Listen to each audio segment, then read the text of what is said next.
When my husband's 25-year-old girlfriend told me I was too old for our dream house and that I should move somewhere more suited to my age, I smiled and agreed with her.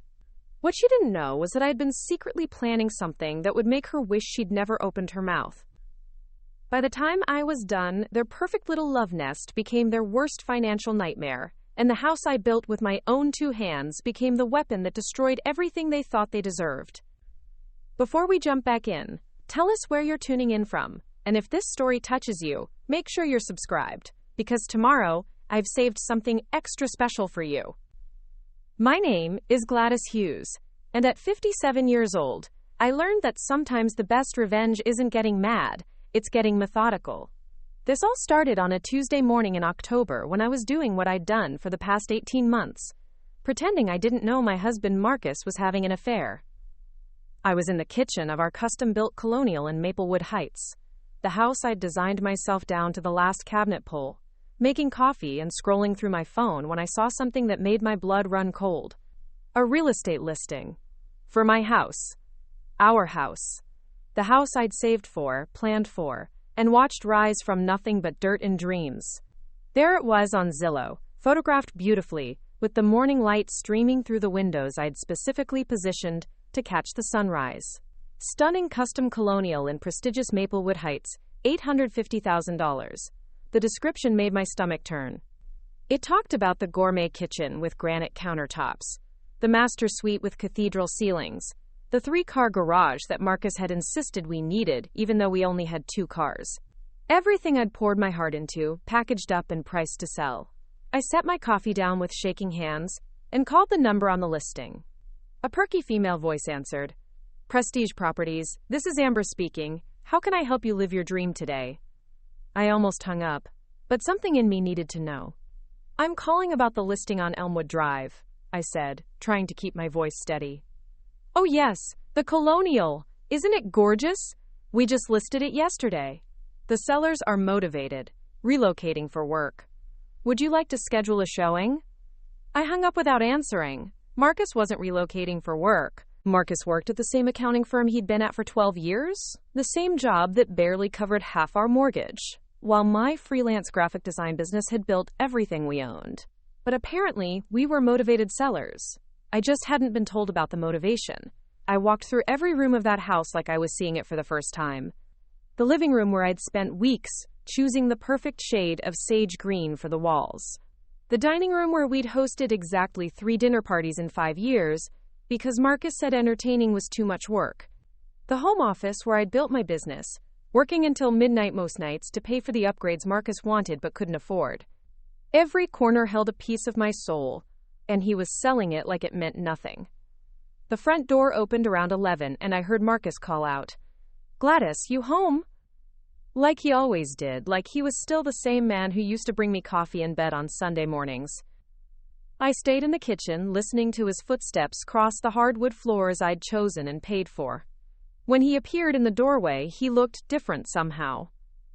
Younger. His hair was styled differently, and he was wearing a cologne I didn't recognize. How was your morning? I asked, studying his face for any sign of guilt. He smiled that easy smile that used to make my heart skip. Good. Just had a client meeting. You know how it is. I nodded like I believed him, like I hadn't just seen our house listed for sale without my knowledge. Marcus, I said carefully, have you been thinking about us moving? His smile faltered for just a second, so quick I almost missed it. Moving? Why would you ask that? Just wondering if you're happy here, if this place still feels like home to you. He walked over and kissed my forehead, and I smelled that unfamiliar cologne again. Of course I'm happy here. This is our dream house, remember? You designed it perfectly. The lie came so easily to him that I almost admired it. Almost. Good, I said, smiling back. I'd hate to think you wanted to be somewhere else. He laughed and headed upstairs, probably to shower off whatever he'd been doing all morning that wasn't a client meeting. I waited until I heard the water running, then grabbed his laptop from the counter where he'd left it. I knew his password, had known it for years. He'd never bothered to change it because he trusted me completely, the way you trust someone you think is too naive to catch you cheating. His email was open, and what I found there made me sit down hard in one of the kitchen chairs I'd picked out 3 years ago. Thread after thread between Marcus and someone named Kira. Photos that made my cheeks burn. Planning messages about trips they'd taken while I thought he was at conferences.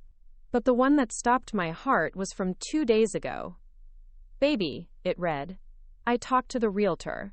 She thinks we can get asking price, maybe more.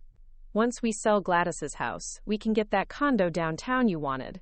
Can't wait to start our real life together." Gladys's house. Not our house. Not the house we'd built together. My house, like I was some obstacle they needed to remove before they could be happy. I kept reading, and it got worse. Kira had written back, "I'm so ready to be done hiding. Your wife seems sweet, but she's just so old for that house. All those traditional colors and furniture. We can get something modern, something that fits us better, somewhere she'd never think to look for us. Too old for my own house, the house I'd designed, the house I'd paid for, the house where I'd planted every flower in the garden and chosen every paint color and spent countless hours making it perfect. I was too old for it, but perfect for financing it while he planned his future with someone else." I heard the shower turn off and quickly closed the laptop, putting it back exactly where he'd left it. When Marcus came downstairs 20 minutes later, hair still damp and smelling like my expensive shampoo, I was back to making lunch like nothing had happened. "What are you working on today?" he asked, like he cared about my freelance business that kept us afloat. "Just some logo designs for a new client," I lied smoothly. I was getting good at lying, too. That afternoon, while Marcus was at what I now knew wasn't work, I did something I'd never done before. I drove to the downtown area and started looking for him. It didn't take long. Maplewood isn't that big, and a 43-year-old man trying to look 25 again stands out. I found them at Cafe Luna, the trendy place with exposed brick walls and overpriced coffee. They were sitting by the window, holding hands across a small table like teenagers. She was everything I wasn't. Blonde where I was brunette, thin where I'd filled out over the years, dressed in clothes that probably cost more than my monthly grocery budget. She had that effortless look that actually takes hours to achieve, the kind of polished perfection that comes from having time to go to the gym every day and money for regular salon visits. She was laughing at something he'd said, and he looked at her the way he used to look at me, back when we were planning our future instead of him planning to erase me from it. I sat in my car across the street and watched them for an hour. I watched him pay for her coffee with the credit card that I paid the bills for. I watched him walk her to a red BMW that was definitely newer than my 5-year-old Honda. I watched him kiss her goodbye like he meant it, like she was the love of his life, and I was just some roommate he happened to be married to. When I got home, I did what any smart woman would do. I started gathering evidence. I printed every email, every text I could find. I took photos of credit card statements showing charges at restaurants I'd never been to, hotels in cities he'd supposedly visited for work conferences that didn't exist. I found receipts for jewelry I'd never received, flowers I'd never seen, dinners that cost more than we usually spent on groceries in a week. But more than that, I started planning. If Marcus wanted to sell our house and start fresh with his girlfriend, he was going to learn something about fresh starts. He was about to discover what it felt like when someone you trusted decided you were too old, too inconvenient, too much of an obstacle to their happiness. I'd spent my entire adult life being the responsible one, the planner, the person who handled the details while Marcus got to be charming and carefree. I'd built my graphic design business from nothing, working 60-hour weeks to pay for his dreams. I'd managed our finances, planned our vacations, maintained our social calendar, and somehow still found time to cook dinner and keep our house perfect. I was good at managing things, at seeing the big picture, and handling complex projects. Marcus had no idea how good I was at it. He was about to find out. The next morning, I called in sick to my biggest client and spent the day doing research. I started with our house, pulling up every document from when we'd built it 5 years ago. The original loan applications, the construction permits, the title documents. What I found there was interesting. Very interesting. Preparing and narrating this story took us a lot of time. So if you are enjoying it, subscribe to our channel. It means a lot to us. Now, back to the story. See, when we'd applied for the construction loan, Marcus's income alone wouldn't have qualified us. My freelance income was what pushed us over the edge, but freelance income is tricky for mortgage applications. You need consistent records, tax returns, proof of ongoing contracts. I'd provided all of that. But there was something else. Marcus had inflated his own income on the application. Not by a huge amount. Just enough to make himself look like the primary breadwinner, instead of barely covering half our expenses. It was fraud, technically, though small enough that it had slipped through. The kind of thing that would be very awkward if it came to light during a divorce proceeding, especially if someone had documented evidence of where the money really came from. But I wasn't thinking about divorce yet. I was thinking about something much more creative. I spent the rest of the week watching Marcus and pretending everything was normal. He'd come home from his client meetings with Kira, shower off her perfume, and tell me about his day like he was still the man I'd married. We'd eat dinner at the table I'd chosen, in chairs I'd picked out, talking about everything, except the fact that he was selling our life out from under me. He was good at pretending. I was getting better. Friday night, he told me he had to work late, a big project with a deadline. I nodded sympathetically and told him I'd keep dinner warm.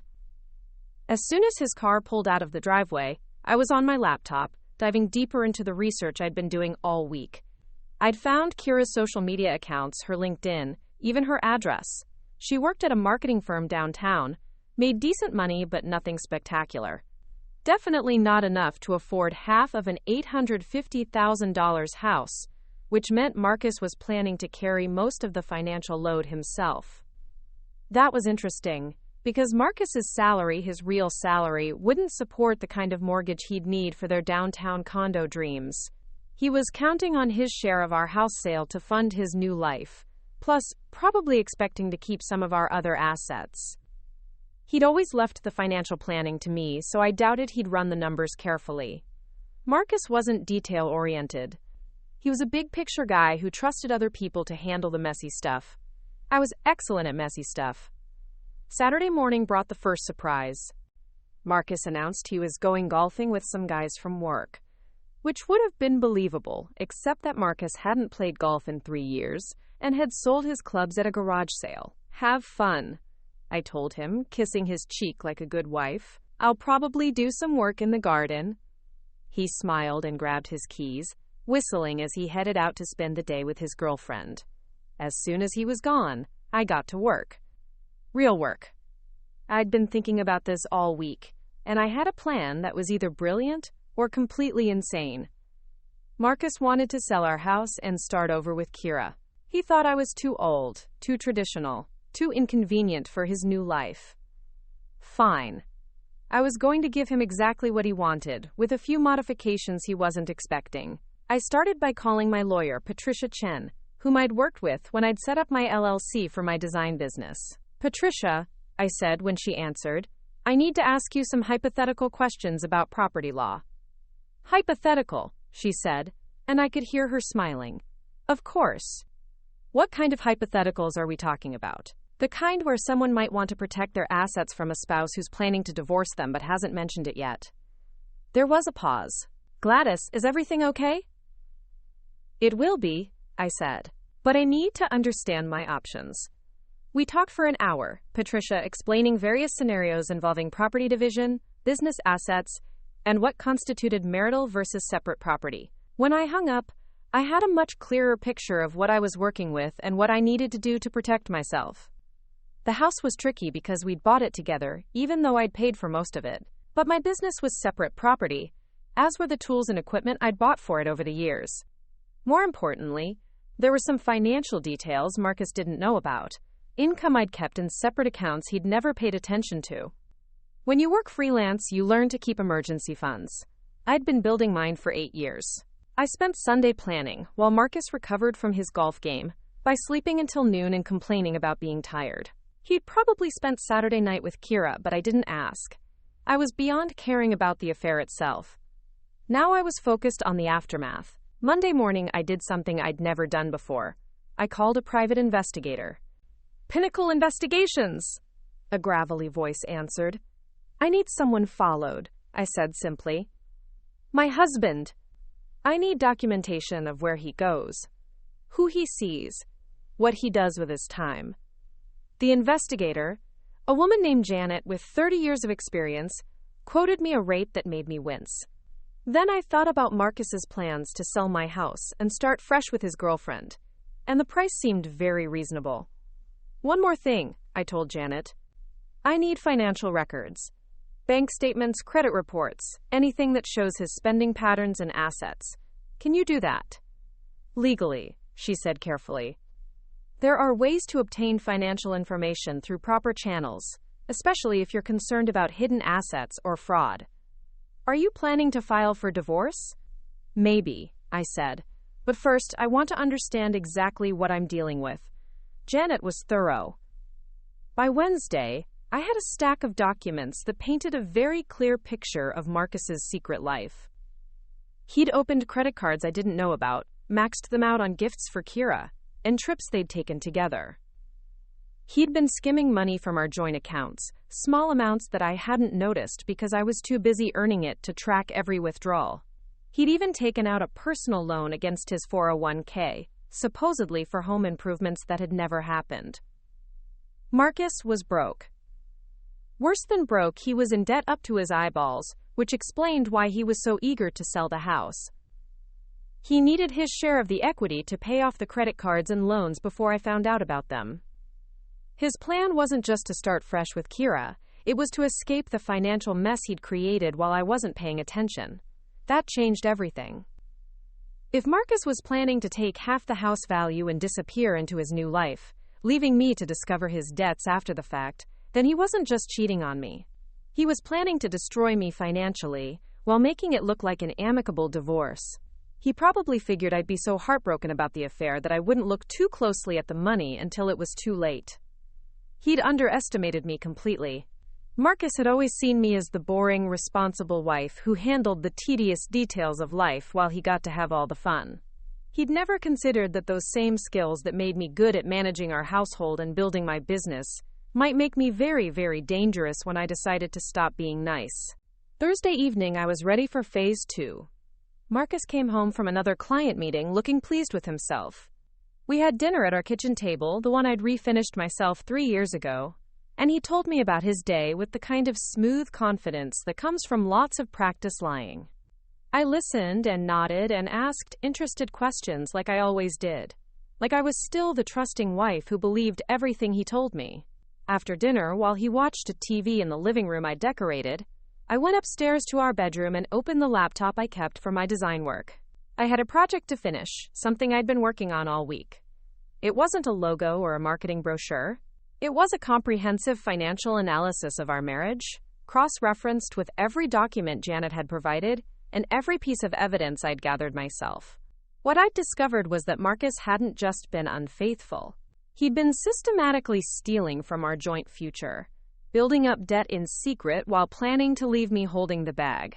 The house sale wasn't about starting fresh with Kira. It was about escaping the consequences of his financial irresponsibility before I figured out what he'd done. But I had figured it out.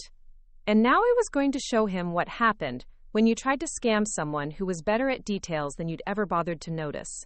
I printed everything out, organized it into folders, and made copies of all of it.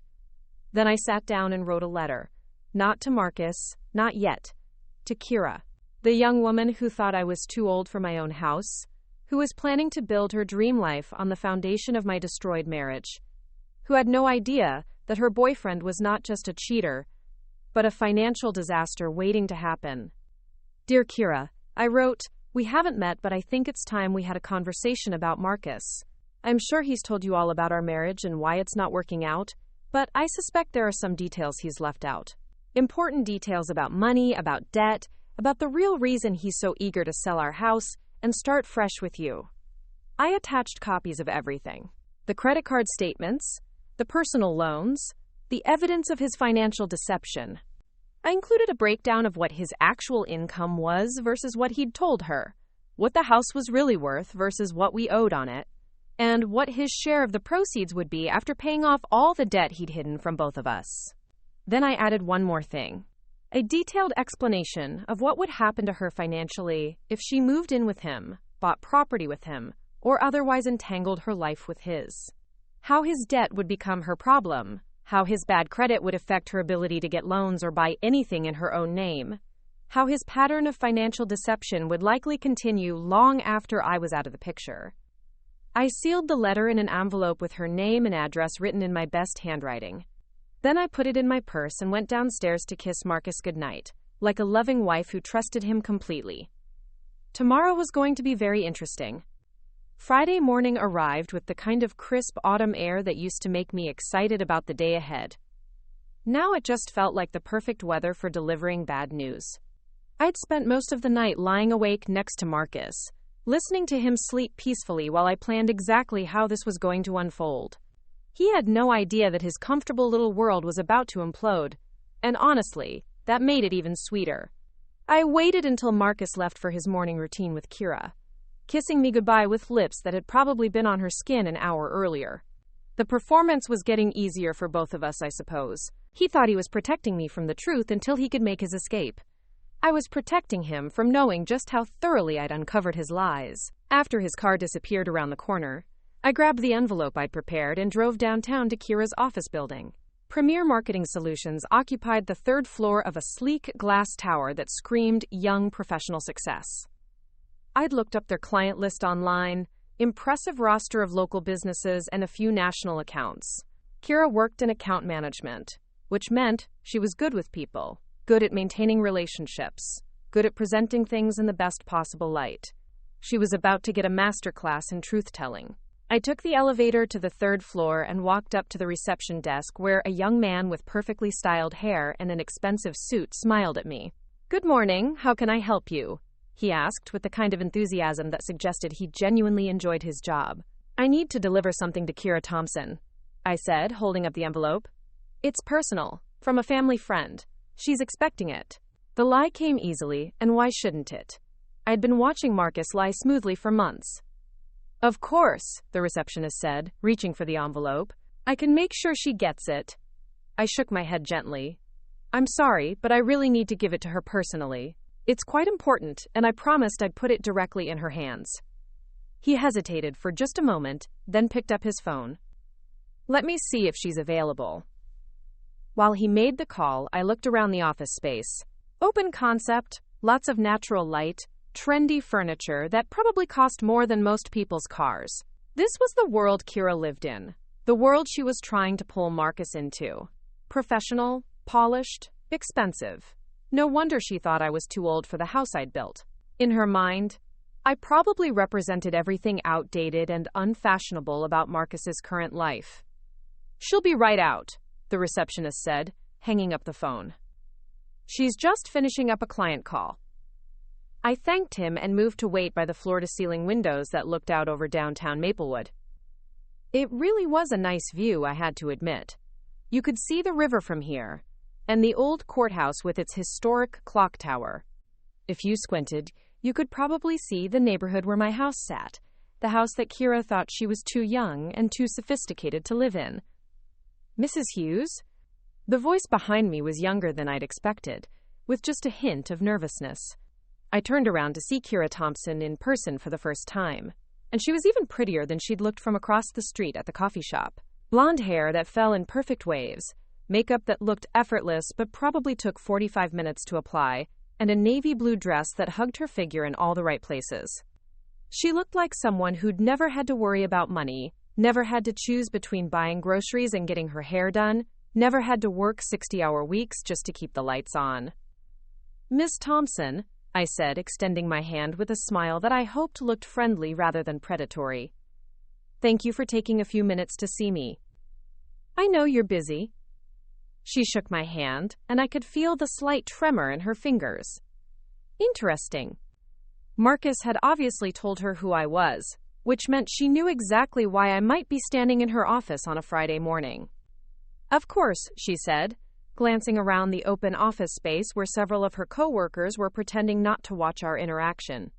"Would you like to step into a conference room? We can have some privacy there." I nodded, and she led me down a hallway lined with framed awards and client photos to a small room with a glass table and modern chairs that looked like they belonged in a museum. She closed the door behind us and sat down across from me, folding her hands on the table in a gesture that was probably meant to look professional but came across as defensive. "Mrs. Hughes," she began, "I'm not sure what Marcus has told you, but I think there might be some misunderstanding about my relationship with your husband." I almost laughed at that. She was going to try to deny it, even though I had enough evidence to wallpaper my living room with their text messages. "Oh, I don't think there's any misunderstanding," I said gently, placing the envelope on the table between us. "In fact, I think I understand the situation better than either of you realize." Her eyes flicked to the envelope and back to my face. "I'm not sure what you mean."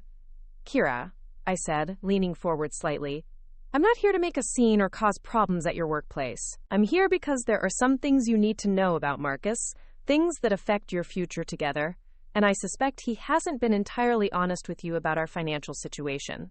That got her attention. The carefully maintained professional mask slipped just a little, and I saw the first flash of genuine concern in her eyes.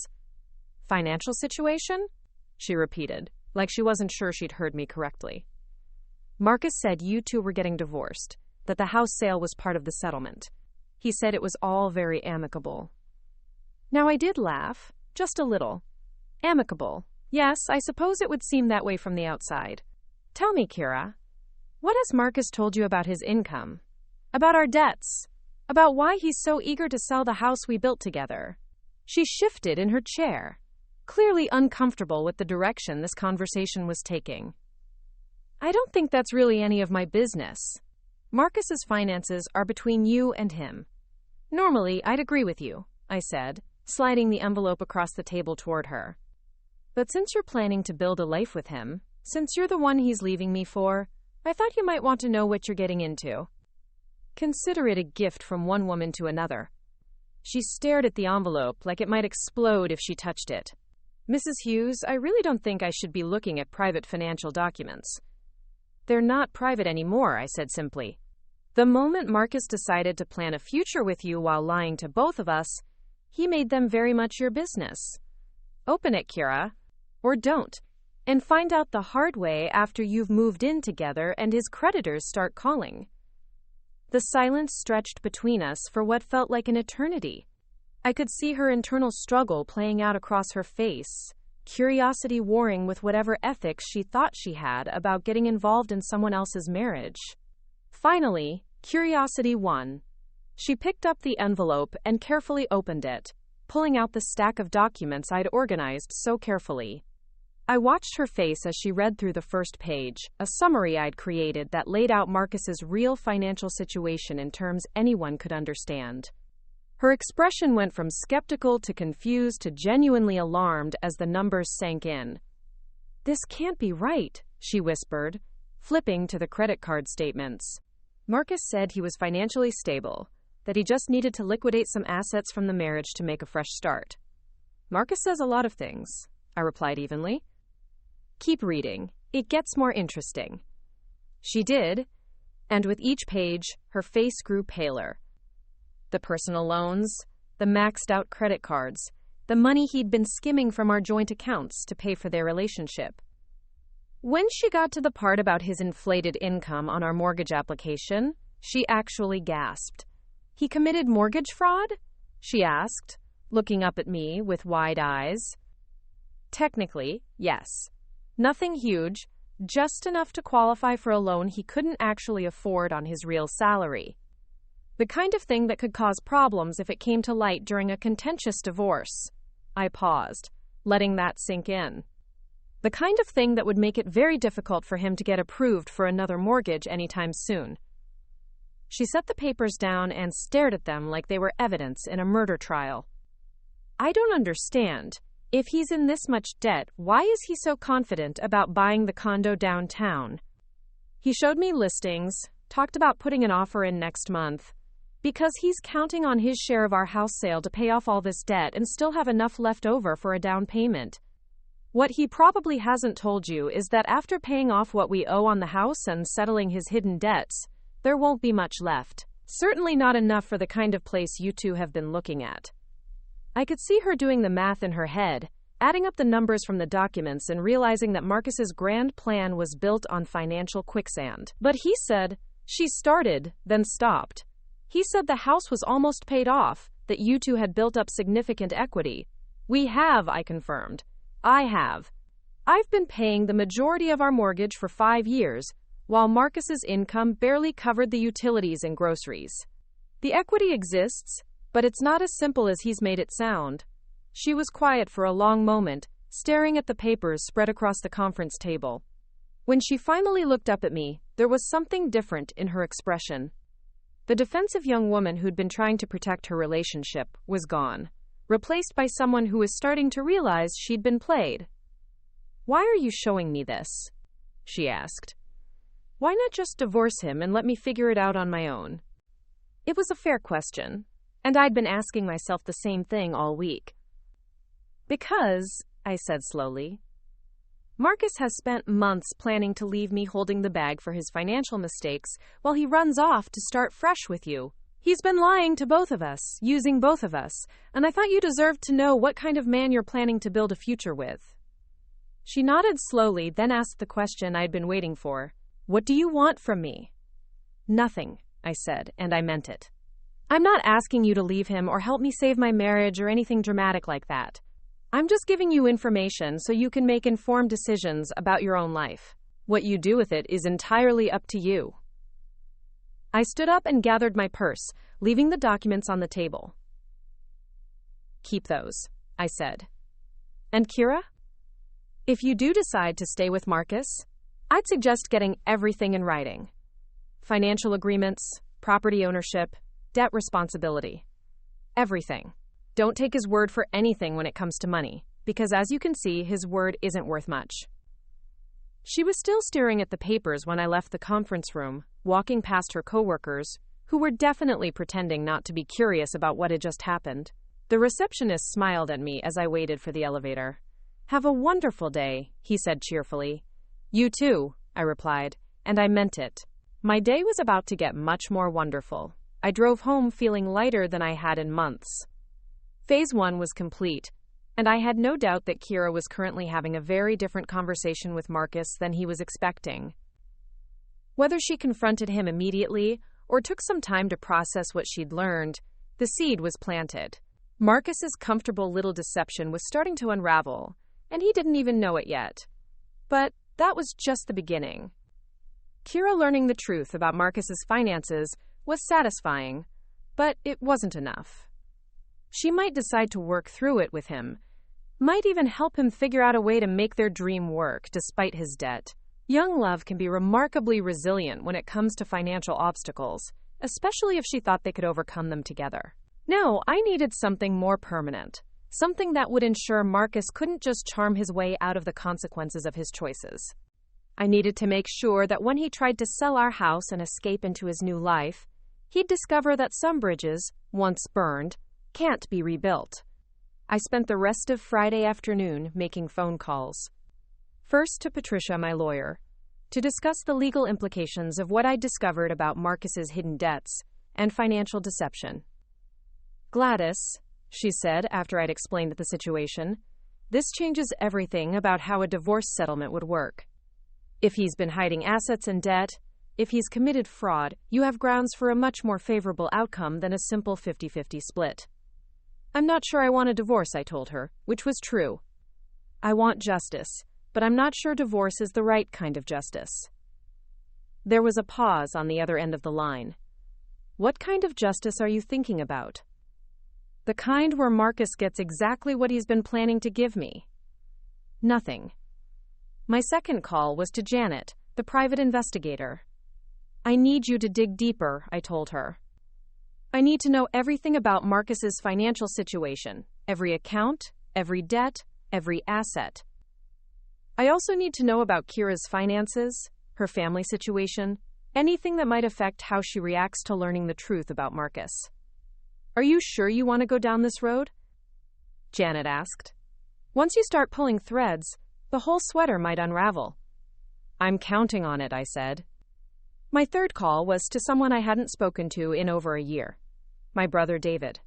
David was a forensic accountant who specialized in white-collar crime investigations, and more importantly, he owed me a favor from when I'd loaned him money to start his practice. David, I said when he answered. I need your expertise on something, and I need you to be very discreet about it. What kind of trouble are you in, Gladys?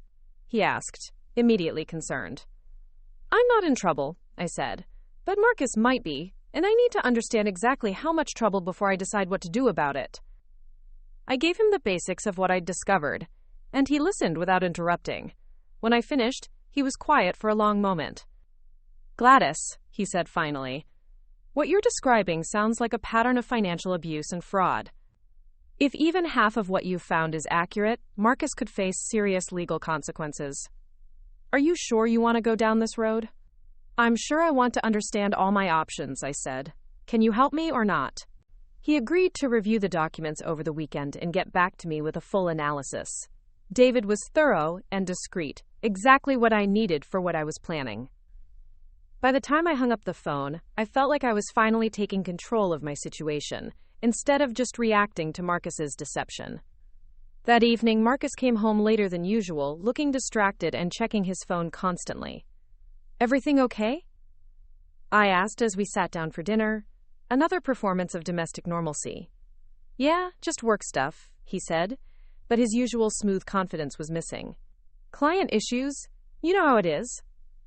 I nodded sympathetically and asked about his day, the way I always did. He gave me the standard lies about meetings and deadlines, but his heart wasn't in it. I wondered if Kira had already confronted him, or if she was taking time to process what she'd learned. Either way, something had definitely shifted in Marcus's world, and he was struggling to maintain his usual facade.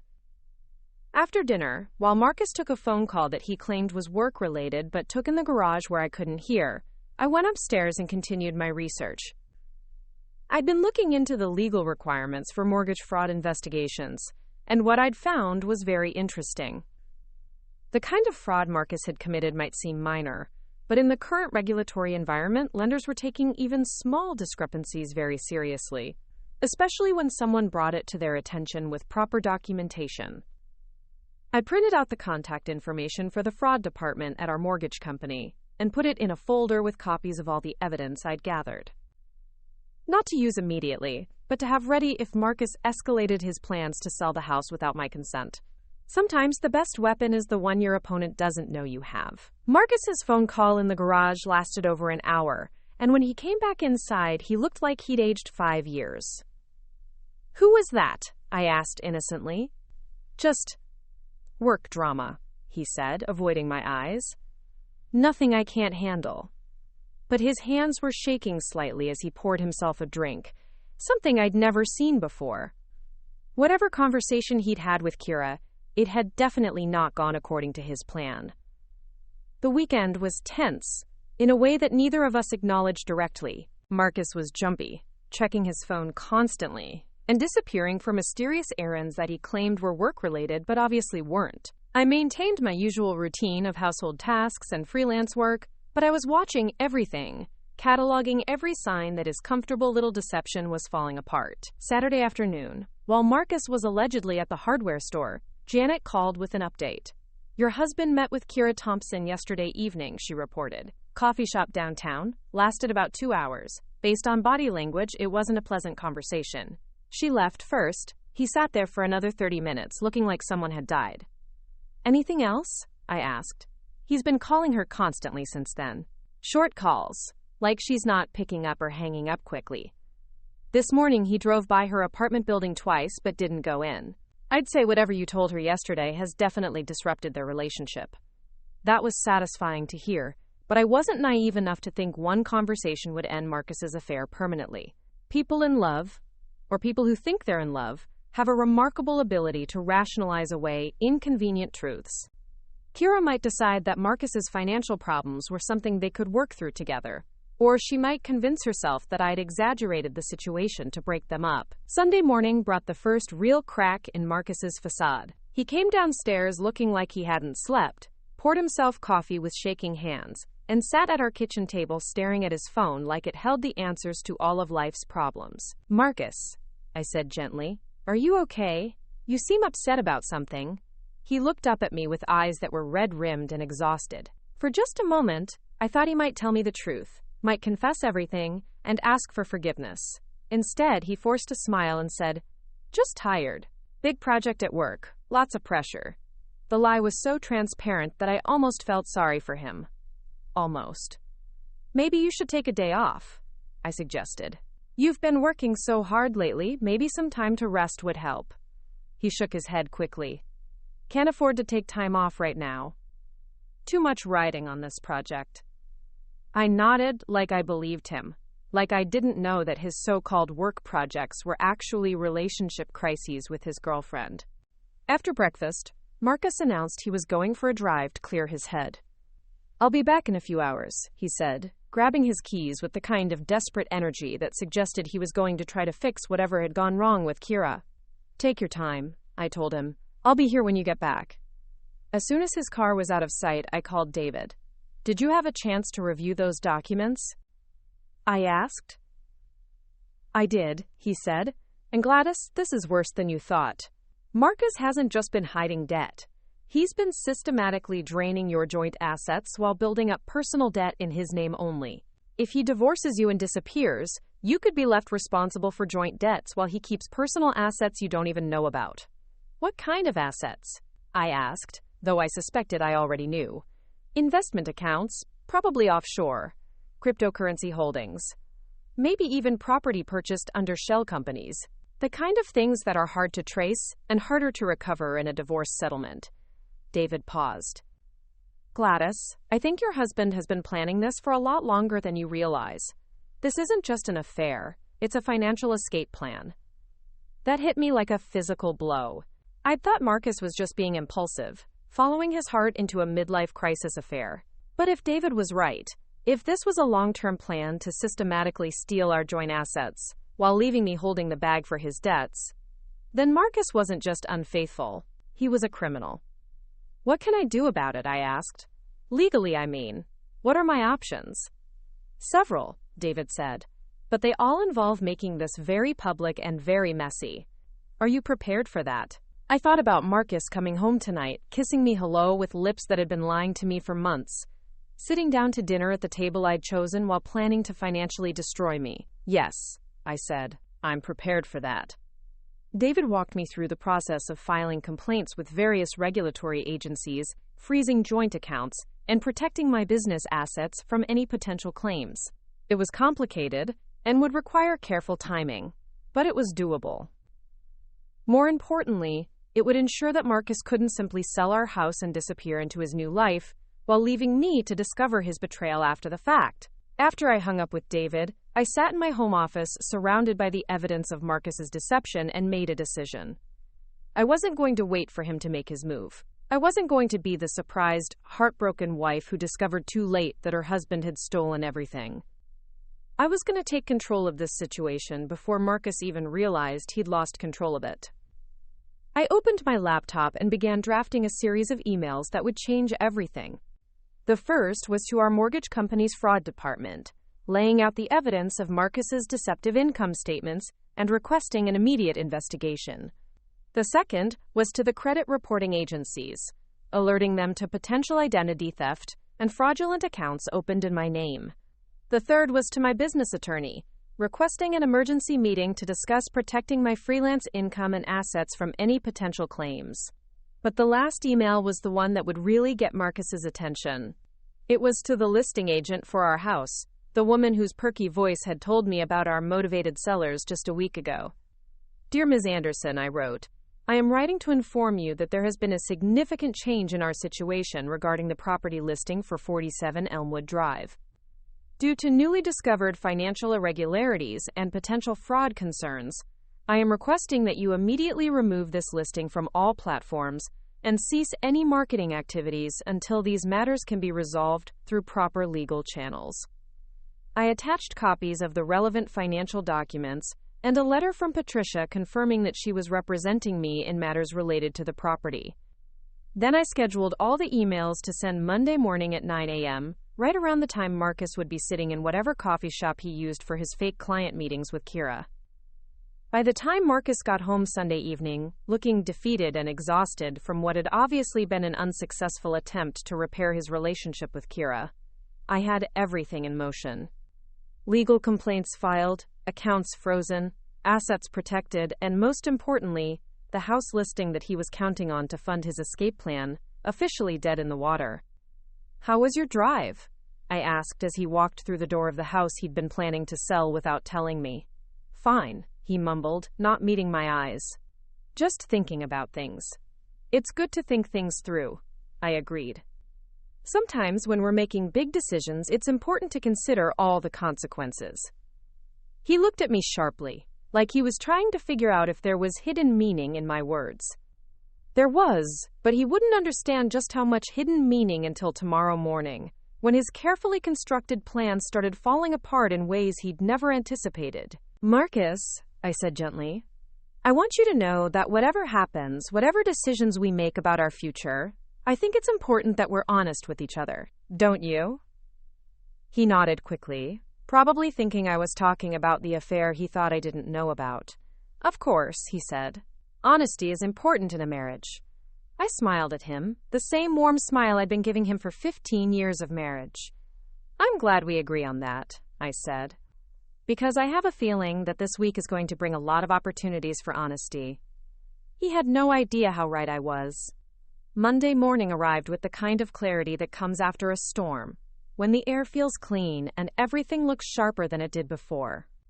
I woke up before my alarm, made coffee in the kitchen that still smelled like the lavender cleaning products I'd used over the weekend, and sat at my computer to watch my carefully timed emails deploy like precision missiles into Marcus's unsuspecting world.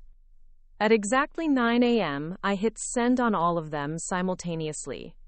The mortgage fraud complaint to our lender, the identity theft alerts to the credit agencies, the cease and desist to our realtor, the emergency consultation request to my business attorney, and one more that I'd written Sunday night in a moment of pure inspiration, an email to Marcus's actual employer asking for confirmation of his current salary and employment status for insurance purposes. I sat back with my coffee and imagined the phone calls that would start coming in about an hour. Marcus would be having his morning coffee with Kira, assuming she'd agreed to see him after Friday's revelation, when his phone would start buzzing with increasingly frantic messages from people who needed to speak with him immediately about urgent financial matters. The realtor would be first, probably, followed by someone from the mortgage company's fraud department, then his employer's HR department, wondering why someone was questioning his employment details. By the time he figured out what was happening, it would be too late to stop any of it. The complaints were filed, the investigations were started, and most importantly, the house he'd been counting on selling to fund his escape was officially off the market pending resolution of what the realtor would delicately term seller disputes and potential fraud concerns. I finished my coffee and got dressed for what promised to be a very interesting day. Professional but not too formal. The kind of outfit that said I was serious about business but not intimidated by anyone. I chose a burgundy blazer I'd bought for client presentations, paired with dark jeans and boots that made me feel grounded and confident. If Marcus was going to confront me about what I'd done, and he definitely was, I wanted to look like someone who'd thought this through carefully and wasn't going to be bullied into backing down. The first call came at 9:45. Marcus, his voice tight with barely controlled panic. "Gladys, what the hell did you do?" No hello, no pretense of normalcy. Straight to the accusation, which told me that at least one of my emails had already reached its target. "Good morning to you too, Marcus," I said calmly. "I'm not sure what you're referring to. What seems to be the problem?" "Our realtor just called me," he said, and I could hear traffic in the background, which meant he was in his car, probably driving somewhere he could talk privately. "She says you contacted her about fraud concerns, and she's pulling our listing." "What fraud concerns, Gladys? What are you talking about?" His voice had that edge it got when he was trying to sound authoritative but was actually scared, the tone he used when clients questioned his recommendations or when he was caught in a mistake. "Oh, that," I said, as if I'd forgotten about completely disrupting his plans to sell our house without my knowledge. "I've been reviewing our financial records, and I found some discrepancies that I thought should be investigated before we make any major decisions about our assets. I'm sure it's nothing, but you know how careful I am about details."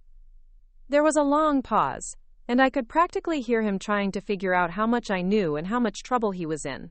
"What kind of discrepancies?" he asked finally, his voice much quieter now. "Marcus," I said gently, "I think we should discuss this in person, don't you? There's quite a lot to go over, and I'd hate for there to be any misunderstandings over the phone." "I'm coming home," he said, and the line went dead. I looked at the clock. 10 a.m. exactly. He'd probably been having coffee with Kira when the realtor called, which meant their conversation about his financial problems had been interrupted by an even bigger crisis.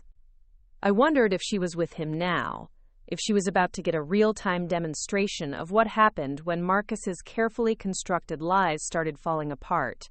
I spent the next hour organizing my evidence into neat piles on the dining room table, the same table where we'd hosted exactly 3 dinner parties in 5 years because Marcus thought entertaining was too much work.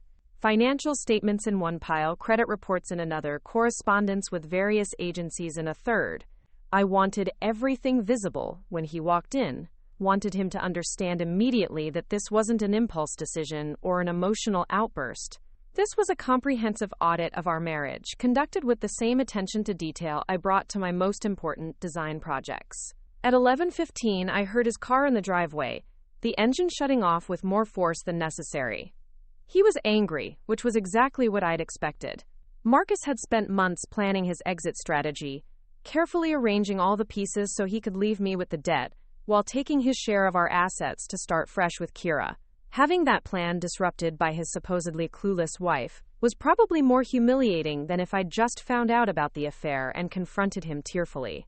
The front door opened and closed with deliberate control, like he was trying not to slam it but wanted to. I stayed seated at the dining room table, surrounded by evidence of his deception, and waited for him to find me. His footsteps crossed the hardwood floors I'd chosen, paused in the living room I'd decorated, then continued toward the dining room where I'd laid out the truth he'd been trying to hide. When he appeared in the doorway, he looked older than he had just yesterday. The stress of managing his double life was finally showing, etched in lines around his eyes and a tightness in his jaw that made him look like a stranger. "Gladys," he said, stopping short when he saw the papers spread across the table. "What is all this?" "Our marriage," I said simply, "in financial terms. Every joint account, every shared debt, every asset we've built together over 15 years, along with some additional accounts and debts that apparently I wasn't supposed to know about." I gestured to one of the dining room chairs I'd reupholstered myself 2 years ago. "Please, sit down.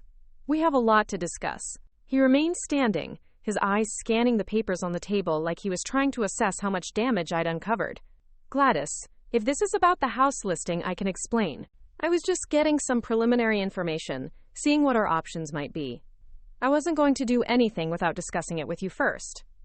The lie came automatically, smooth and practiced, but his heart wasn't in it anymore. "Marcus," I said gently, "please don't insult my intelligence. We both know this goes far beyond a house listing." I picked up a stack of credit card statements and held them out to him. "These are accounts I didn't know you had, maxed out on charges I didn't make.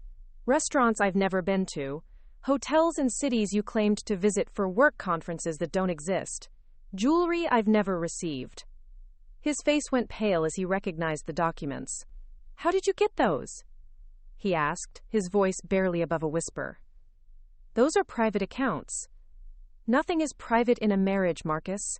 Or at least, nothing should be. But apparently, you've been keeping quite a few secrets." I stood up and walked around the table, moving slowly so he had time to absorb the full scope of what I'd discovered. "The personal loans against your 401k. The inflated income statements on our mortgage application. The money you've been skimming from our joint accounts to pay for your relationship with Kira Thompson." At the mention of her name, he flinched like I'd slapped him. "You know about Kira," he said, and it wasn't a question.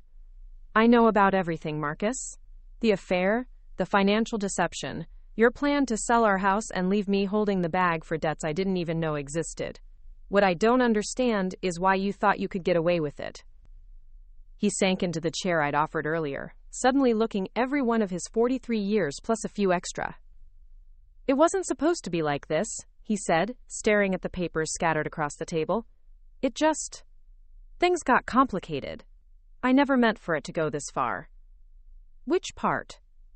I asked, sitting back down across from him. The affair? Or the systematic theft of our joint assets? He winced at the word theft, but he didn't deny it. I wasn't stealing from you, Gladys. I was trying to figure out how to make everyone happy, how to transition out of our marriage without hurting you financially. I almost laughed at that. Without hurting me financially? Marcus, you've been building up secret debt while draining our savings. You've committed mortgage fraud and identity theft. You've been planning to sell our house and disappear with your share, while leaving me to discover your debts after the fact. How exactly did you think that wouldn't hurt me financially? He was quiet for a long moment, staring at his hands. When he finally looked up at me, there was something different in his expression. Not guilt, exactly, but resignation. Like he'd finally accepted that his careful plan had fallen apart and there was no way to put it back together. What do you want, Gladys? He asked. What's it going to take to fix this? Fix this? I repeated, genuinely surprised by the question. Marcus, you can't fix 15 years of marriage with a conversation at the dining room table. You can't fix fraud with an apology. You can't fix the systematic betrayal of your spouse by asking what it will take to make it go away. I picked up another stack of papers, the ones I'd prepared with David's help. But since you asked, here's what's going to happen. First, you're going to cancel every credit card account I didn't approve, and you're going to take full responsibility for paying off every penny of debt you incurred without my knowledge. Second, you're going to withdraw your consent to sell this house, and you're going to sign a legal document stating that you have no claim to any proceeds from its eventual sale. His face went white. Gladys, I can't do that. If I don't sell the house, I can't pay off the credit cards. And if I can't pay them off, I'll have to declare bankruptcy. That sounds like a problem you should have considered before you maxed them out on your girlfriend, I said calmly. But it's not my problem anymore. You can't be serious, he said, his voice rising for the first time since he'd sat down. You can't just cut me out of our biggest asset. I have legal rights to half of everything we own. Do you? I asked, pulling out the folder Patricia had prepared for me. Because according to my lawyer, when one spouse commits fraud and systematically deceives the other about their financial situation, those legal rights become much more complicated. I opened the folder and showed him the legal briefs Patricia had prepared, outlining how financial deception and fraud could affect property division in a divorce. Apparently, judges take a very dim view of spouses who try to hide assets and debt from each other. They tend to award the deceived party a much larger share of marital assets as compensation for the betrayal. Marcus stared at the legal documents like they were written in a foreign language. You're filing for divorce, he said finally. I haven't decided yet, I replied honestly. But I am protecting myself from further financial abuse, which is what your behavior constitutes according to both my lawyer and my forensic accountant brother. At the mention of David, Marcus's face crumpled. You involved David in this? Gladys, this is between us. You didn't need to drag your family into our private business. Our private business stopped being private the moment you decided to involve Kira in it, I said sharply. And it stopped being just between us when you started committing crimes against our joint financial well-being. The word crime seemed to hit him like a physical blow. I never committed any crimes, he protested, but his voice lacked conviction. Mortgage fraud is a federal crime, Marcus. Identity theft is a crime. Using joint assets to fund an extramarital affair without your spouse's knowledge is considered financial abuse in most states. Would you like me to continue? He slumped in his chair, finally understanding that this wasn't a negotiation or an emotional confrontation he could charm his way out of. This was a legal and financial reckoning, conducted by someone who had all the facts and all the leverage. What about Kira? He asked quietly. What did you tell her? The truth, I said simply. About your real financial situation. About the debt you've hidden from both of us. About the fact that your grand plan to start fresh with her was built on stealing from me. I thought she deserved to know what kind of future she was planning with you. His face went through several expressions in rapid succession. Anger, embarrassment, fear, and finally something that might have been grief. She won't see me anymore, he said. After you talked to her, she said she needed time to think. But I can tell she's done. She won't take my calls, won't answer my texts. You destroyed my relationship. I gave her information, I corrected.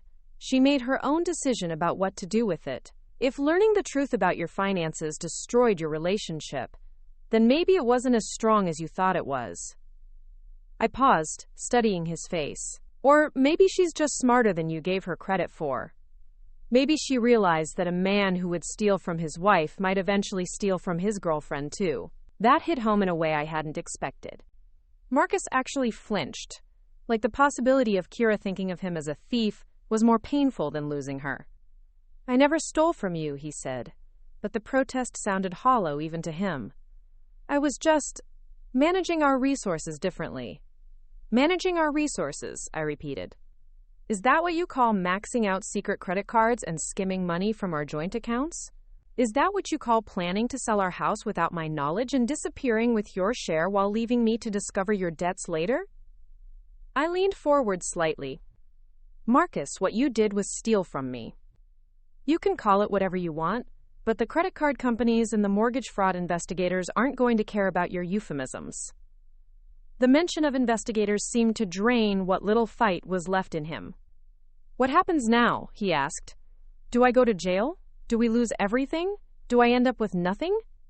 That depends, I said, on how cooperative you are with cleaning up the mess you made, and how honest you are about any other financial secrets you haven't told me about yet. I pulled out a legal pad and pen, the same ones I used for client consultations. We're going to go through every account, every debt, every asset, and you're going to tell me the complete truth about all of it. Then we're going to figure out how to unravel this disaster you've created without destroying both of our lives in the process. He nodded slowly, like a child accepting punishment he knew he deserved. And then what? Do we try to work things out, or do you divorce me and take everything? I honestly don't know yet, I said, and it was the truth. A week ago, I thought I was married to someone I could trust. Now I find out I've been living with someone who's capable of systematically deceiving me for months while planning to financially destroy me. I need time to figure out if that's someone I can ever trust again. We spent the next 3 hours going through everything. Every account, every debt, every lie he'd told to cover up the lies before it. The picture that emerged was worse than I'd thought, but not as catastrophic as it could have been. Marcus was deeply in debt, but it was manageable if we liquidated some assets and he took responsibility for paying it off. The mortgage fraud was serious, but our lender might be willing to work with us if we were proactive about addressing it. Most importantly, I learned that Marcus wasn't a criminal mastermind. He was just a weak man who'd made increasingly bad decisions to avoid facing the consequences of his previous bad decisions. The affair had started as an ego boost during a midlife crisis, but it had spiraled into a fantasy of escape when the reality of supporting two relationships became financially impossible. I never meant for it to get this complicated, he said as we finished going through the last of the financial documents. I felt trapped, like I was drowning in responsibilities and expectations, and Kira made me feel young again. Made me feel like I could be someone different. You could have been someone different, I pointed out. You could have been honest with me about feeling trapped. You could have suggested marriage counseling, or talked to me about changing our lifestyle, or even asked for a separation if you were that unhappy. Instead, you chose to lie and steal and plan to abandon me with your debts. He nodded miserably. I know I handled everything wrong. I didn't know how to tell you I wasn't happy. You seemed so content with our life, so proud of everything we'd built together. I didn't want to hurt you by saying it wasn't enough for me anymore. That stung more than I'd expected it to. So instead, you decided to hurt me by stealing from me and planning to leave me in financial ruin? I wasn't thinking clearly, he admitted. I was just trying to find a way to be happy without destroying everything we'd worked for. But I see now that I was just making everything worse. I looked at him across the dining room table covered with the evidence of his deception. This man I'd shared my life with for 15 years, and I felt something I hadn't expected. Not anger, not betrayal, not even sadness. Just exhaustion. The kind of bone-deep tiredness that comes from expending enormous amounts of energy on something that turns out to be pointless. Marcus, I said finally, I need you to understand something. This isn't about Kira. This isn't about the affair. This is about the fact that when you were faced with being unhappy in our marriage, your solution was to systematically deceive me while stealing our joint assets to fund your escape plan. That's not the behavior of someone who's temporarily confused or going through a crisis. That's the behavior of someone who fundamentally doesn't respect their spouse as a person. He opened his mouth to protest, but I held up a hand to stop him. I'm not saying you're evil, or that you meant to hurt me as badly as you did. I'm saying that your actions reveal something about your character that I never knew was there, and now I have to decide if it's something I can live with. The silence stretched between us, heavy with 15 years of shared history and the weight of its potential ending. Finally, Marcus spoke. What can I do to fix this, Gladys? What can I do to prove that I'm not the person my actions made me seem like? I don't know, I said honestly. Right now, you can clean up the financial mess you created and be completely honest with me about everything going forward. But whether that's enough to save our marriage, I just don't know. I stood up and began gathering the papers from the table, organizing them back into their neat piles. Here's what's going to happen in the immediate future. You're going to contact every creditor and take full responsibility for your debts. You're going to work with our mortgage company to address the fraud issues. You're going to surrender any claim to this house until we've resolved all the other financial issues. And you're going to give me space to figure out if I can ever trust you again. How much space? He asked, and there was genuine fear in his voice now. Are you asking me to move out? I'm asking you to let me think without feeling like I need to perform normalcy for your benefit, I said. Whether that means you move out temporarily or we just live like roommates while I figure things out, I don't care. But I'm done pretending everything is fine when it's not. He nodded slowly.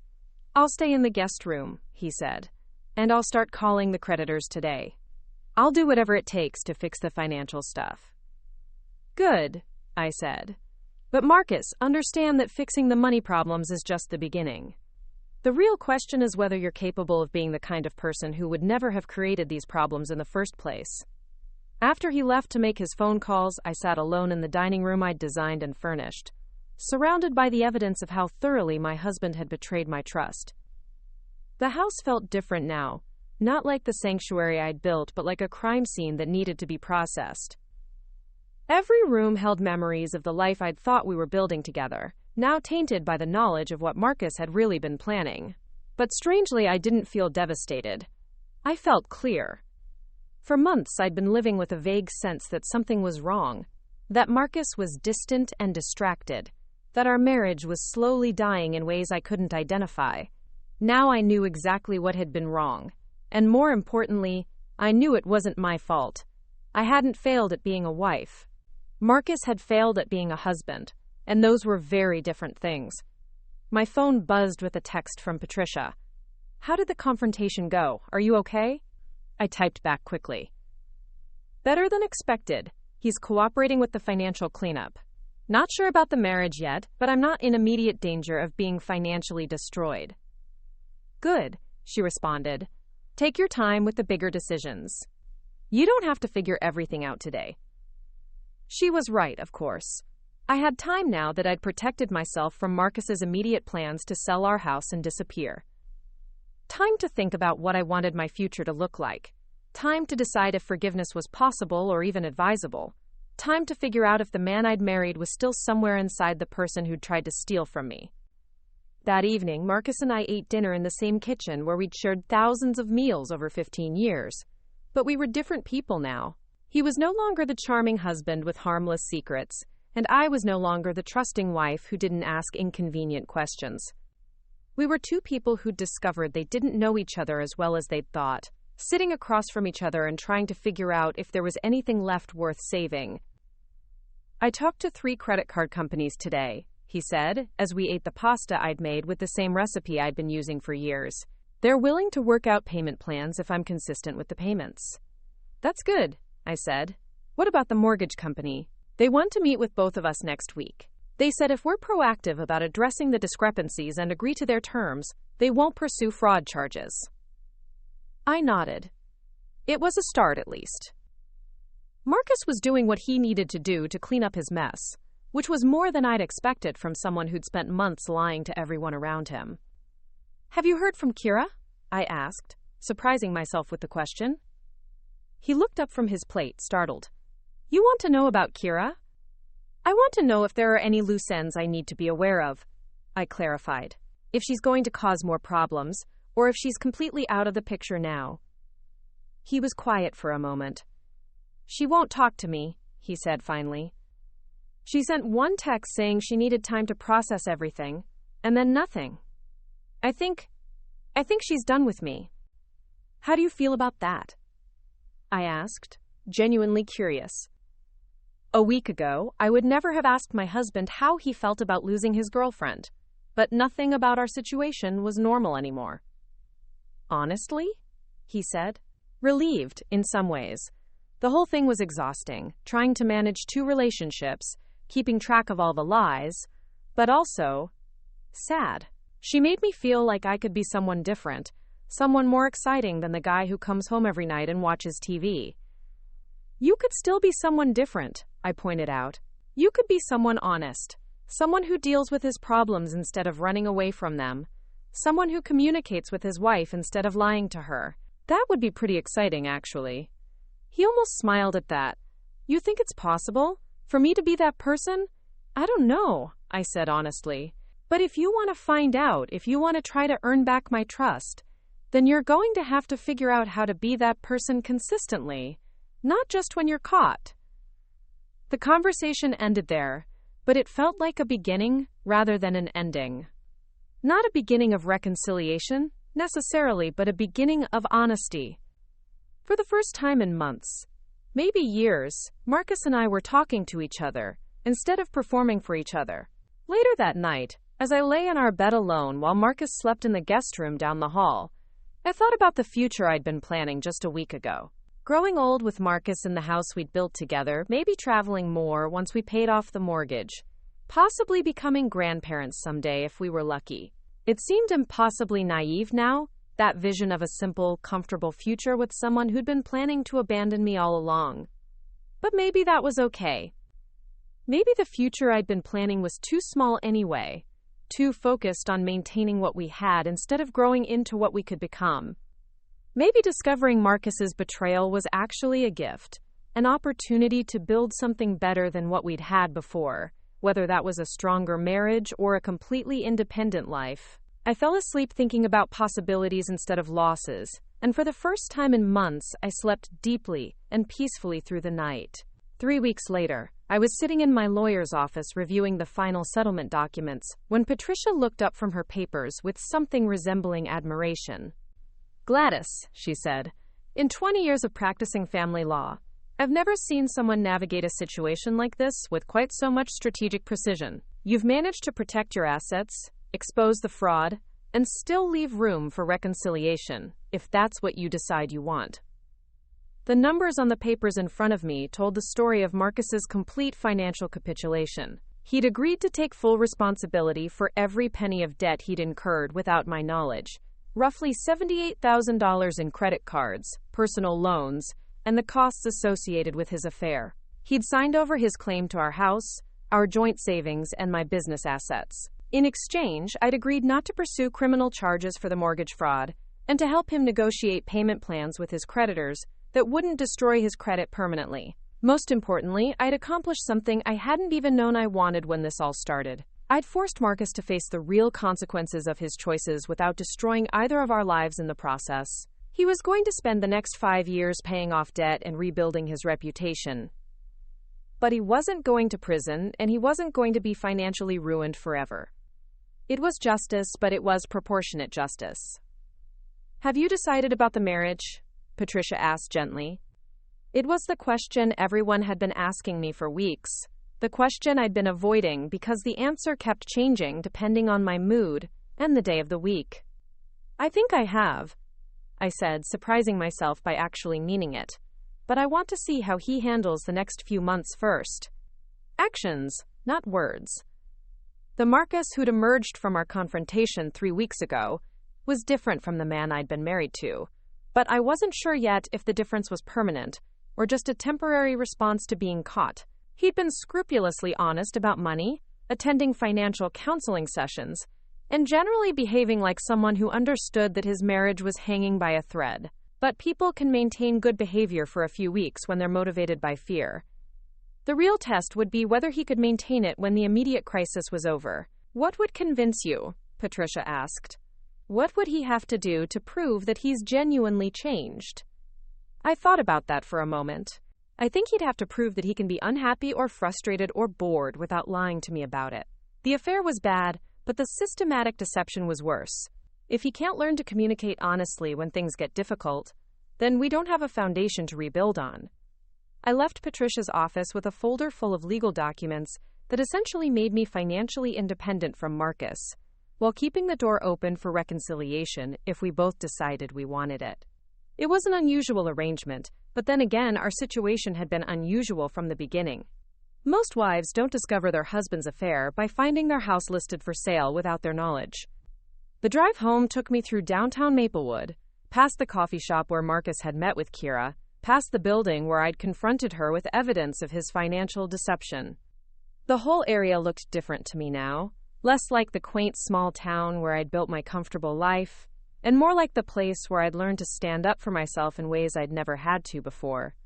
I pulled into our driveway, the same driveway where Marcus had parked his car hundreds of times while planning to sell our house without telling me, and felt something I hadn't experienced in months. Peace. Not happiness, exactly, and not satisfaction, but a deep sense of being exactly where I was supposed to be, doing exactly what I was meant to be doing. Marcus's car was already there, which meant he was home from his new job. After word had gotten out about his financial troubles, his old accounting firm had let him go with a generous severance package and a promise not to discuss the circumstances of his departure. It had taken him 2 weeks to find new employment, a position with a smaller firm that paid about 20% less than his previous salary, but came with clear ethical guidelines and regular financial audits. It was exactly the kind of accountability he needed, even if he didn't particularly enjoy it. I found him in the kitchen, standing at the counter with a stack of mail and his laptop open to what looked like a spreadsheet. He looked up when I walked in, and I was struck again by how much older he seemed. Not just physically, though the stress had definitely aged him, but something in his eyes that suggested he understood the world was more complicated and less forgiving than he'd previously believed. "How did the meeting with Patricia go?" he asked, closing the laptop. Over the past 3 weeks, we'd developed a routine of complete transparency about our daily activities. Partly because I demanded it, and partly because Marcus seemed to find comfort in having no secrets to keep track of. "Everything's finalized," I said, setting the folder on the counter. "The settlement terms are exactly what we discussed." He nodded, but I could see the tension in his shoulders. "And your decision about us? About whether you want to try to make this work?" It was the first time he'd asked me directly, though I knew the question had been hanging between us since the day I'd confronted him with evidence of his deception. "I've decided to give it 6 months," I said. 6 months of complete honesty, open communication, and you demonstrating that you can handle stress and dissatisfaction without lying to me or making unilateral decisions about our future. Relief flooded his face, but it was tempered by something that might have been respect. "What happens after 6 months?" he asked. "If you decide I haven't changed enough, do we get divorced?" "Maybe," I said honestly.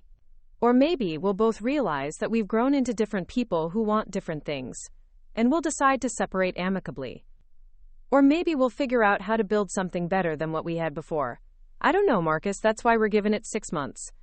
I opened the folder and pulled out the document I'd asked Patricia to prepare separately from the financial settlement.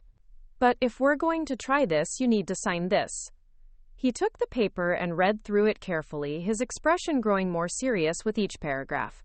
It was essentially a behavioral contract, outlining specific expectations for communication, financial transparency, and decision-making in our marriage. If he violated any of the terms, it would trigger an automatic divorce with predetermined asset division. "This is very detailed," he said when he finished reading. "It's like a business contract for our marriage." "That's exactly what it is," I confirmed. "Because trust is a business arrangement now, Marcus. You destroyed the foundation of emotional trust we used to have, so we're going to rebuild on legal and financial trust, until we see if emotional trust is possible again. He was quiet for a long moment, studying the document. Some of these requirements are going to be difficult, he said finally. Like the monthly financial meetings where I have to account for every expense over $50. And the requirement that I discuss any dissatisfaction with our marriage immediately instead of letting it build up. Difficult for who? I asked. Difficult for someone who wants to hide things from his wife. Or difficult for someone who's learning to be honest? Fair point, he said, reaching for a pen.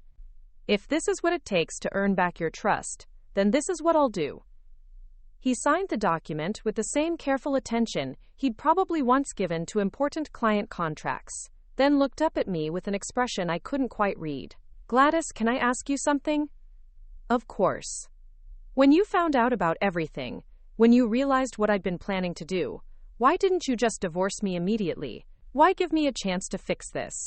It was a question I'd been asking myself for weeks, and I thought I finally had an answer. Because the alternative was letting your bad choices destroy both of our futures, I said. If I had divorced you immediately, you would have declared bankruptcy.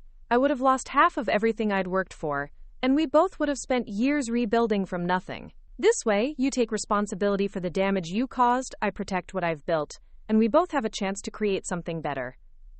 And if it doesn't work out between us, then we'll both be in a much better position to start over separately, I said. You'll have learned to manage money responsibly and communicate honestly, even if it's with someone else. And I'll have learned that I'm perfectly capable of protecting myself and making tough decisions when necessary. That evening, we had dinner at the same kitchen table where I'd confronted him with evidence of his deception 3 weeks earlier, but the atmosphere was completely different. Instead of the tense performance of normalcy we'd maintained for months, or the painful honesty of our confrontation, we had something new. A cautious partnership between two people who were figuring out if they could build a future together on a foundation of deliberate choice rather than assumed commitment. I got a call from Janet today, Marcus said as we ate the salmon I'd prepared with a new recipe I was trying. Janet, my private investigator, had become something of a family friend over the past month, helping us navigate the financial cleanup and occasionally checking in to make sure Marcus was following through on his commitments. She said the last of your creditors confirmed the payment plan arrangements. That's good news, I said. How do you feel about the monthly payment amounts? Are they manageable with your new salary?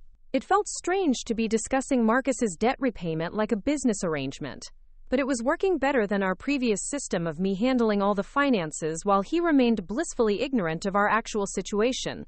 Tight, but manageable, he said. I'll have to be more careful about discretionary spending, but honestly, that's probably good for me anyway. I was spending money I didn't have on things I didn't really need. He paused, looking down at his plate. Including things for Kira that I charged to credit cards you didn't know about. I'm sorry about that, Gladys. I'm sorry about all of it. We'd had versions of this conversation several times over the past few weeks. Marcus apologizing and me acknowledging his apology without quite accepting it yet.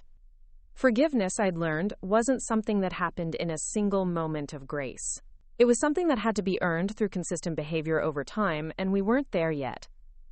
Have you heard from her at all? I asked. It had become easier to talk about Kira over the weeks, partly because she'd completely disappeared from Marcus's life after our confrontation, and partly because I'd realized that she wasn't really the problem. She was a symptom of problems in our marriage that had existed long before she came along. No, he said, and I don't expect to. Janet mentioned that she started dating someone new, someone she met through work. It sounds like she's moved on completely. How does that make you feel? I asked, genuinely curious.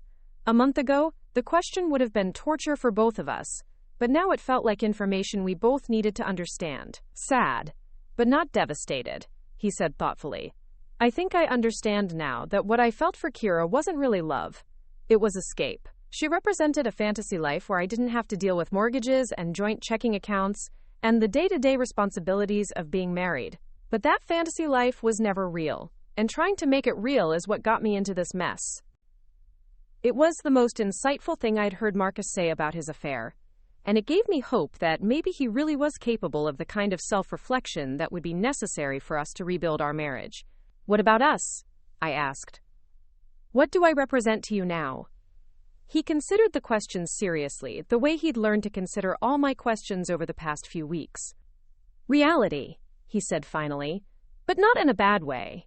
You represent the possibility of building something real and lasting, something that can survive stress and disappointment and the ordinary difficulties of life, something that doesn't require lies to maintain. That sounds like a good foundation, I said. Not romantic, maybe, but solid. Can I ask you the same question? He said. What do I represent to you now? I thought about it while I finished my salmon. Potential, I said eventually. Potential to become the person I thought I married, or potential to become someone even better. But Marcus, potential isn't enough by itself. It has to be actualized through consistent choices over time. I understand, he said, and I'm prepared to make those choices, even when they're difficult. Especially when they're difficult. That night, I lay in our bed alone again, but for the first time since discovering Marcus's betrayal, I wasn't there because I was angry or hurt. I was there because I'd chosen to be. Because sleeping separately felt like the right boundary to maintain, while we figured out if we could trust each other again. The next morning brought an unexpected phone call from someone I hadn't heard from in weeks. Kira. Mrs. Hughes, she said when I answered, her voice uncertain. I hope you don't mind me calling. I got your number from the business listing online. I was wondering if we could talk. Of course, I said, surprised by the request but curious about what she might want to discuss. Would you like to meet for coffee? We arranged to meet at a different cafe from the one where she'd spent time with Marcus, a small place near the university that catered to students and professors rather than business professionals. When I arrived, I found her sitting at a corner table, looking younger and less polished than she had in her office. She was wearing jeans and a simple sweater, her hair pulled back in a ponytail, no makeup except for a touch of lip gloss. Thank you for meeting me, she said as I sat down across from her. I wasn't sure you'd want to see me. I'm curious about what you wanted to discuss, I said honestly. I assume this isn't about Marcus. She shook her head quickly. No, definitely not about Marcus. I haven't spoken to him since you showed me those financial documents. This is about something else. She pulled a manila envelope from her purse and placed it on the table between us. I wanted to return these to you, she said. I thought you should have them. I opened the envelope and found myself looking at photographs. Marcus and me at various stages of our marriage, taken from picture frames that had apparently been in Marcus's car or office. Our wedding photo, a vacation picture from 3 years ago, a snapshot of us at a friend's barbecue last summer. He had these? I asked, surprised. He had pictures of us with him during your relationship? Kira nodded, looking uncomfortable. In his wallet, in his car, on his desk at work. I asked him about them once, and he said he hadn't gotten around to putting them away yet. That it was complicated to untangle 15 years of marriage all at once. I stared at the photographs, seeing my marriage through Kira's eyes for the first time. How did that make you feel? I asked. Seeing pictures of his wife everywhere? Confused, she admitted. And if I'm being honest, a little threatened. He talked about your marriage like it was over and everything but paperwork, but he kept these pictures like they still meant something to him. She was quiet for a moment, then continued. Mrs. Hughes, I need to apologize to you. Not just for the affair, but for the things I said about you. About being too old for your house, about your decorating choices, about you not fitting into the life Marcus said he wanted. It was cruel and it was wrong, and I'm sorry. The apology caught me off guard. I'd expected anger or defensiveness from Kira, not genuine remorse. Thank you, I said. But I think those comments told me more about your relationship with Marcus than they did about me. If he was talking about me that way, encouraging you to think of me as an obstacle to remove rather than a person to consider, then he wasn't being fair to either of us. That's what I realized, she said. After you showed me those financial documents, I started thinking about all the things Marcus had told me about you, about your marriage, about why he needed to leave. And I realized that someone who would lie to his wife about money would probably lie to his girlfriend about his wife. It was a remarkably mature insight from someone I'd assumed was just a young woman looking for an exciting older man. What made you realize that? I asked. Was it something specific? She nodded. He told me you didn't know about our relationship, that he was protecting you from the truth until he could figure out how to leave without hurting you. But then I thought about it, And I realized that if he really wanted to protect you, he wouldn't have been stealing money from your joint accounts to pay for our dates. Someone who's trying to protect their wife doesn't commit fraud against them. No, I agreed. They don't. We sat in comfortable silence for a moment, two women who'd been manipulated by the same man finally understanding each other's perspective. Can I ask you something? Kira said. Are you going to stay married to him? I'm going to try, I said.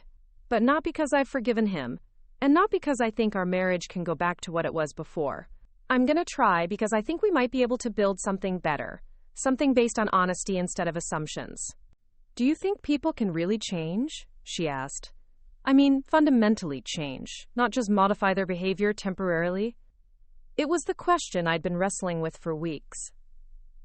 I think they can, I said slowly, but only if they really want to, and only if they're willing to do the hard work of understanding why they made bad choices in the first place. Change is possible, but it's not automatic and it's not easy. Kira nodded thoughtfully. I hope it works out for you, she said, and I could tell she meant it. Marcus is lucky to have someone willing to give him a second chance after what he did. We'll see, I said. But thank you for returning the pictures. And for apologizing. It means more than you probably realize. As I drove home with the photographs on the passenger seat beside me, I thought about the strange journey that had brought me to this point. 6 weeks ago, I'd been living in what I thought was a comfortable, stable marriage, completely unaware that my husband was planning to sell our house and disappear with his young girlfriend. Now I was consciously choosing to rebuild that marriage on completely different terms, with full knowledge of Marcus's capacity for deception and my own capacity for protecting myself. It wasn't the story I'd expected my life to tell, but it was turning out to be a better story than I'd thought possible. Not a fairy tale about perfect love conquering all obstacles, but a realistic story about two flawed people deciding to do the hard work of becoming better versions of themselves. When I got home, Marcus was in the living room, working on his laptop with financial documents spread across the coffee table I'd picked out 3 years ago. How was your meeting? He asked, looking up as I walked in. Interesting, I said, showing him the envelope of photographs. Kira wanted to return these to me. He stared at the pictures like he'd forgotten they existed. I didn't realize she still had those, he said quietly. I thought I'd gotten everything back from her when things ended. She said you kept them with you during your relationship, I said. Pictures of us, even while you were planning to leave me for her. Marcus was quiet for a long moment, studying our wedding photo. I know this doesn't make sense, he said finally, but I never stopped loving you, Gladys. Even when I was planning to leave, even when I was lying to you every day, I never stopped loving you. I just thought I loved something else more. What did you think you loved more? I asked, genuinely curious. The idea of being someone different, he said. The fantasy of starting over without any of the responsibilities or complications I'd accumulated over 15 years. It wasn't really about Kira. It was about the version of myself I thought I could be with her. And now? Now I realized that the person I thought I wanted to be was just a selfish child who didn't want to deal with the consequences of his choices. The person I actually want to be is someone who can handle responsibility and complexity without running away. It was exactly the kind of insight I'd been hoping to hear from him, the kind of self-awareness that suggested real change might be possible. That's a good realization, I said, but realizations are just the beginning. The real work is consistently acting on them, especially when it's difficult or boring or inconvenient. I know, he said, and I'm prepared to do that work for as long as it takes. It's going to take the rest of our lives, I told him. If we stay married, if we build something real together, it's going to require conscious choice and effort every single day for the rest of our lives. There's no point where we get to coast on autopilot again. Good, he said, surprising me. Autopilot is what got me into this mess in the first place. Maybe conscious choice is exactly what our marriage needs.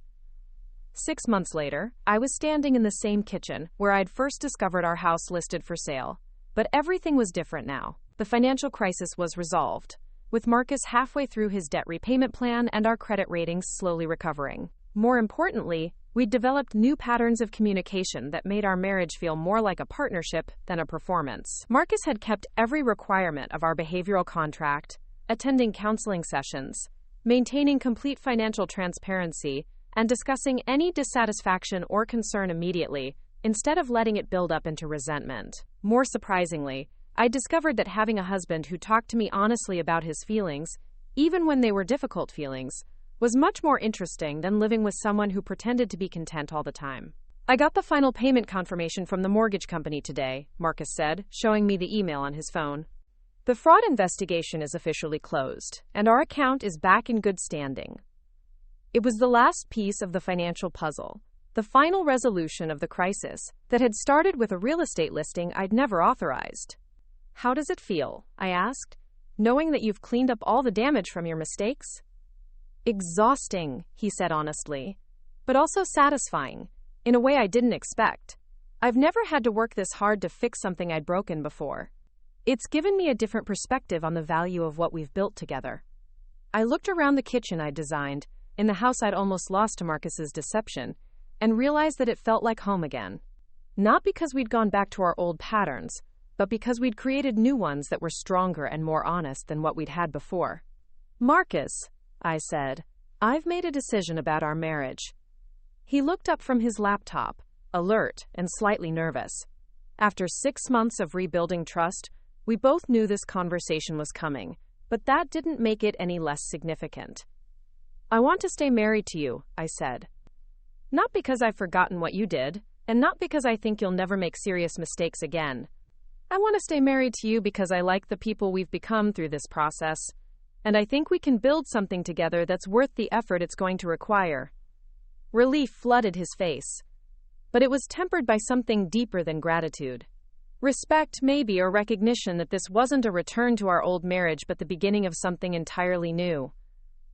I want that too, he said. And Gladys, I want you to know that I understand what you're giving me. The chance to be married to someone I nearly destroyed, someone who chose to fight for our marriage instead of just walking away. I don't take that lightly. Good, I said. Because this isn't a fairy tale ending where everything goes back to normal.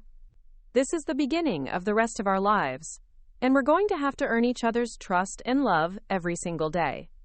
I wouldn't want it any other way, he said. Normal was broken. This is better.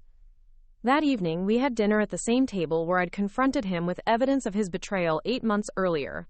But we were different people now. Not perfect people, not people who would never face difficulties or make mistakes, but people who had learned to face problems together instead of separately. I have something for you, Marcus said after we finished eating, pulling a small wrapped box from his jacket pocket. It's not jewelry or anything expensive, just something I thought you should have. I opened the box and found a key, old and slightly tarnished, with a tag that read, Home.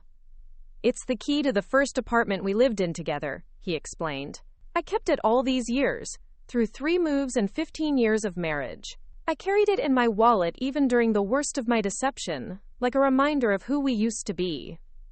He paused, looking down at his hands. I thought you should have it now, as a reminder of who we've chosen to become.